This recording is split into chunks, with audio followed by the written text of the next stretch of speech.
The wind howled across the desolate plains, carrying with it the dry scent of dust and the faint promise of rain that never seemed to come. Jacob Harlan, a poor rancher living on the edge of Arizona territory, pulled his worn coat tighter around his shoulders as he fixed a section of broken fence. His ranch was nothing more than a cluster of weather-beaten boards, a few acres of grazing land, and a barn that creaked and moaned whenever the wind passed through. The cattle he owned were few and thin, and most nights he wondered if he'd ever have enough to keep going through the next season. Yet Jacob had one thing that had kept him alive all these years, an unyielding sense of honor and the quiet courage of a man who had been beaten down by life too many times, but still refused to surrender. It was in the dead of twilight, as the sun bled red against the horizon, that Jacob first heard the cry. It was not the cry of an animal, nor the call of a bird,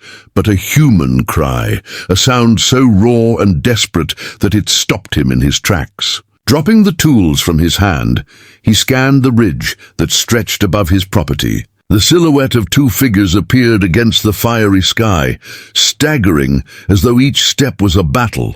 As they drew nearer, Jacob's eyes widened. They were women, towering women, their forms larger and stronger than any he had ever seen. Their skin bore the bronze hue of the Apache, their hair long and black as the raven's wing, and their bodies scarred with wounds that told the story of battle. One leaned heavily on the other, blood streaming from a deep cut along her side, while the other gritted her teeth as she half-carried her sister forward. Jacob rushed forward without hesitation.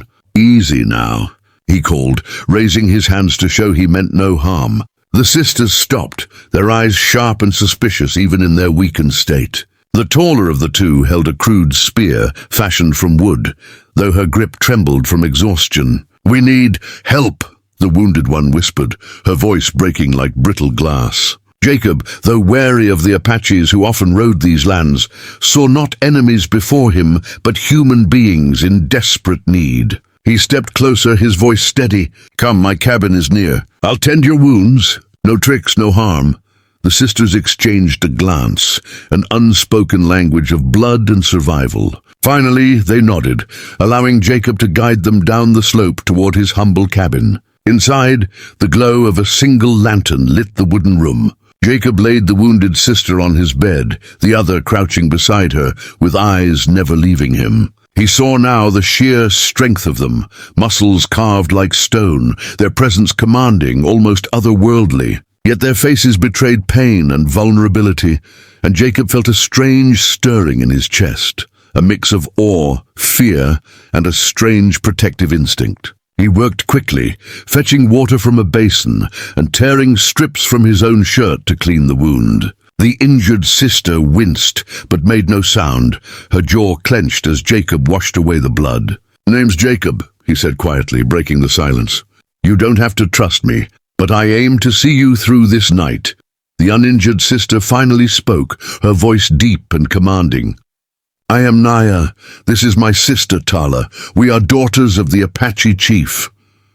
Her words hit Jacob like a hammer. Daughters of a chief. He had heard whispers of them before. Giant sisters, fierce in battle, guardians of their people. Many settlers believed them to be legends told around campfires to stir fear, but here they were, in his very home. "What happened to you?" Jacob asked cautiously, still binding Tala's wound. Naya's gaze hardened. "Raiders, outlaws, they came with fire and guns, seeking to slaughter and steal. We fought them off, but there were too many. Tala was struck down. I carried her here." Jacob nodded grimly. He had faced raiders himself, men with no honor, who preyed upon both settler and native alike. "You're safe here," he said firmly, tightening the last knot in the bandage. Tala exhaled, her body relaxing slightly from the care. Through the long hours of the night, Jacob tended to the sisters. He offered what little food he had, hard bread and dried meat, and though they ate sparingly, their eyes softened with gratitude. Outside, the storm finally broke, rain pattering against the roof, a reminder of the wild world pressing in around them. At one point, as Jacob refilled the basin, he caught his reflection in the water, tired eyes, rough beard, hands calloused from years of toil. He felt small compared to the sisters, their presence filling the cabin like a force of nature. Yet when Tala's hand brushed his in silent thanks, he realized strength was not always measured in size or power. Sometimes it was in the simple act of standing by someone in need. Dawn came slow, the light filtering through the cracks of the cabin walls. Jacob had not slept, but he didn't feel the weight of fatigue. Instead, he felt a strange sense of peace, as though fate itself had placed him here at this moment for a reason he could not yet understand. Tala stirred, her wound clean and bound, her eyes meeting his. "You saved me," she whispered. Jacob shook his head. "I just did what anyone ought to do." Naya, standing by the window, her massive frame silhouetted against the light, turned to him then. Her expression was unreadable, but her voice carried a weight that made Jacob's chest tighten. "Not anyone would have done so. Many would have left us to die or worse. You have shown honor, poor rancher." Jacob opened his mouth to speak, but the sound of distant hoofbeats cut through the morning air. Naya stiffened, her hand instinctively reaching for her spear. Jacob's heart pounded as he moved to the door, peering out across the wet plains. Riders approached, a dozen or more, their banners marked with the symbol of the Apache. At their head rode a man of immense presence, his face stern, his eyes like steel. "Our father," Naya whispered, her voice carrying both reverence and dread. Jacob stepped back as the riders closed in, mud splattering beneath their horses' hooves. The chief dismounted, his gaze sweeping the cabin before locking onto Jacob. For a long moment silence reigned. Then the chief spoke, his voice deep as thunder. "My daughters live because of you." Jacob swallowed hard, feeling the weight of the chief's gaze. "I only did what was right."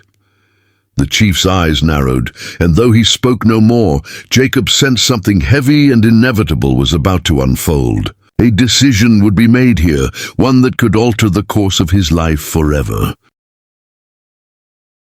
The morning air carried a tense stillness, heavy with the scent of damp earth and wood smoke, as the Apache chief stood before Jacob's cabin. His towering frame cast a shadow across the doorway, and his warriors fanned out around him, their eyes sharp and watchful. Jacob's throat tightened, his heart pounding in his chest, as he stepped aside to allow the chief to enter. The cabin, small and humble, seemed even smaller now with such powerful figures inside. Naya and Tala rose to their feet, though Tala moved slowly, her bandaged wound still fresh. Their father's eyes softened at the sight of them, but it was a fleeting tenderness that hardened again as his gaze fell upon Jacob. "You tended to my daughters," the chief said in a low, deliberate tone. Jacob nodded. "I did what I could." She was bleeding bad. Another hour, maybe less, and she would not be standing now.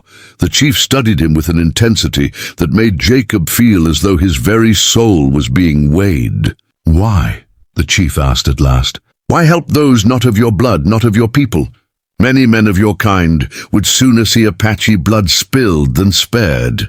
Jacob swallowed, his voice steady but quiet. "Because it was the right thing to do. Outlaws, raiders, I don't care who it is, they bring death and ruin to all of us. I've seen enough of it in my life. If I turned my back, I wouldn't be a man worth standing on my own 2 feet.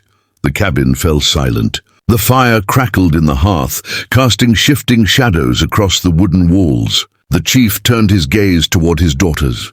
Tala spoke first, her voice fragile but sure. "He saved me, father. Without him, I would be gone." Naya, strong and fierce, added with a firmness that echoed through the room. "He showed honor when others would not. His spirit is true." The chief's jaw tightened, but something unreadable flickered in his eyes. He turned back to Jacob and gestured for him to follow. Together, they stepped outside into the wet morning light. The Apache warriors stood silently, their faces unreadable masks of discipline, yet Jacob could feel their eyes upon him, measuring his worth. The chief walked a short distance away from the cabin, his boots sinking slightly in the mud, before stopping and turning to face Jacob. "I am Chief Nahuel," he said. "My people have suffered. The land grows harsh, food is scarce, and enemies press us from all sides, white settlers, soldiers, and outlaws alike. Trust is rare in these lands, and yet my daughters live because of you." Jacob met his eyes, uncertain where the words were leading, but he felt the gravity of them pressing against his chest. Chief Nahuel drew a deep breath, his voice carrying both the authority of a leader and the weariness of a father. "Among my people, a life saved is a bond forged. A debt exists, one that cannot be ignored. But there is more." He stepped closer, his presence towering. "The Apaches believe the spirits guide the steps of men. It is no accident that you found my daughters, no chance that you chose to aid them. The spirits whisper of balance, of fate entwined." Jacob frowned slightly, his hands flexing at his sides. "What are you saying?" The chief's gaze bored into him, unyielding. "I must make a decision, one that will shape not only your life, but the lives of my daughters, and perhaps even my people." The silence that followed was suffocating. The only sound, the soft dripping of rain from the cabin roof. Then, with a voice that carried the weight of finality, the chief declared, "You will take one of my daughters as your wife." Jacob froze, his mind reeling, the words striking him like thunder. "What?" he breathed, scarcely able to believe what he had heard. The chief did not waver. "It is the decision of the spirits, and the will of a father, who must honor the bond between you. You saved them, now you must stand beside them. One will be your wife, and through this union our peoples may find a fragile bridge of trust." Jacob's breath came shallow, his thoughts racing. He was a poor rancher, barely able to keep his cattle alive, with little more than dust to offer. The idea of marriage, let alone to one of the fierce daughters of the Apache chief, felt impossible. Yet as he looked toward the cabin, where Naya and Tala stood watching with unreadable expressions, he saw not just strength and beauty, but also the memory of the night before, the quiet gratitude in Tala's eyes, the unwavering protectiveness in Naya's stance, the humanity beneath their legendary forms. "Chief Nahuel," Jacob began slowly, "I am honored, but I'm just a poor man. I have nothing to give. Your daughters deserve more than a life of hardship on a dying ranch." The chief's expression softened slightly, though his voice remained firm. "What you have given cannot be measured in cattle or coin. You gave life when death was certain. That is wealth beyond measure."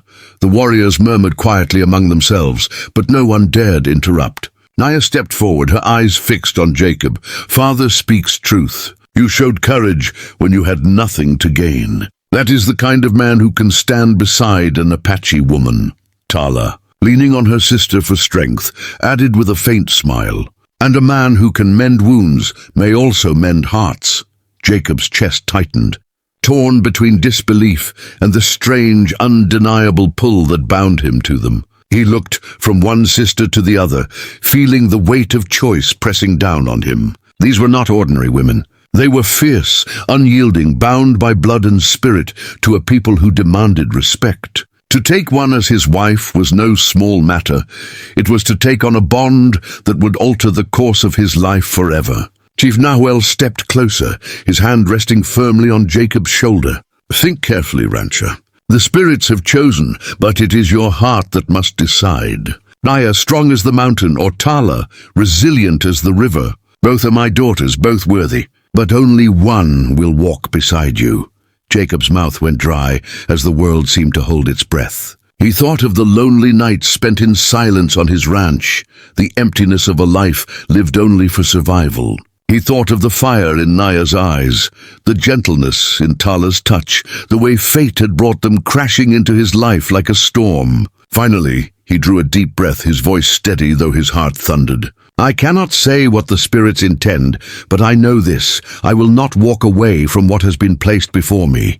If I am to share my life, let it be with the one who chooses me freely, not out of duty." The words hung in the air, surprising even himself. Chief Nahuel's gaze softened with respect. He turned to his daughters. "Then it is for you to decide." Naya's jaw tightened, her eyes burning with pride. "I would stand with a man who fights with honor," she said. Tala, her voice gentler but no less sure, whispered, "And I would share life with a man who heals."